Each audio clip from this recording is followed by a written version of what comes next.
अस्सलाम वालेकुम। मेरा नाम डॉक्टर अब्बास है। आज हम डिस्कस करने जा रहे हैं एक बहुत ही इम्पॉर्टेंट टॉपिक के ऊपर जो कि बच्चों से लेके बड़ी उम्र के बुज़ुर्गों तक को भी अफेक्ट करता है। यानी हम आज बात करने जा रहे हैं कब्ज़ के ऊपर। कब्ज़ एक ऐसी बीमारी है जिसको आम आयुर्वेदिक ज़बान में कहते हैं कि जी 70 बीमारियों की माँ है, और ये बात कुछ हद तक ठीक भी है। जिन बंदों को कब्ज़ होती है उनकी हालत गैर हो जो रही होती है, आप अंदाज़ा लगा सकते हैं उनसे, या जिनको कब्ज़ है वो इस चीज़ को फेस कर रहे होते हैं, उनको पता होता है। जो दोस्त हमारे चैनल पर नए हैं, मैं उनसे कहूँगा कि चैनल को सब्सक्राइब ज़रूर कर लें, और वीडियो अगर अच्छी लगे तो इसको अपने दोस्तों और प्यारों के साथ भी शेयर ज़रूर करें। सबसे पहले आज हम बात कर लेते हैं कब्ज़ की वजूहात की, काजेज़ क्या हैं कब्ज़ की। पहले नंबर पे आ जाता है आपका लाइफस्टाइल। लाइफस्टाइल से मतलब ये है कि आप कैसे अपनी लाइफ को गुजारते हैं, आपकी रूटीन क्या है।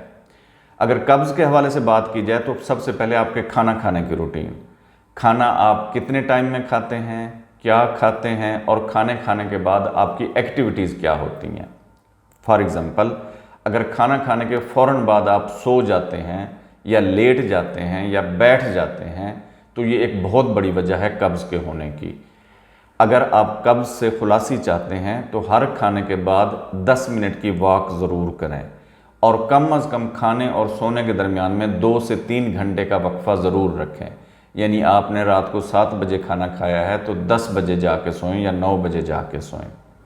उसके बाद आ जाता है आप खाते क्या हैं।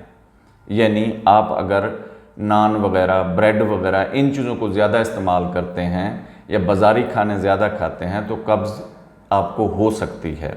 उसके रीज़न क्या है, जो बाज़ारी खाने हैं उनके अंदर फ़ाइबर नहीं होता, क्योंकि हम फ़ाइबर क्या है, कब्ज़ से निजात देता है। जो हम सलाद वगैरह यूज़ करते हैं, ठीक है, ये इसके अंदर फ़ाइबर का कंटेंट ज़्यादा होता है, तो ये कब्ज़ से निजात देता है। लेकिन जो बाज़ारी खाने होते हैं, कि आपको पता है वाइट फ्लोर वो यूज़ करते हैं, जो नान बनते हैं, जो कुलचे बनते हैं, जो रोटियाँ बनती हैं, तो उसके अंदर फ़ाइबर की डेफिशिएंसी होती है। तीसरी काज क्या हो सकती है, आप अगर ऑयली खाने खाते हैं तो ऑयली खाने खाने से भी कब्ज़ हो सकती है। ऑयली खानों से परहेज़ करें।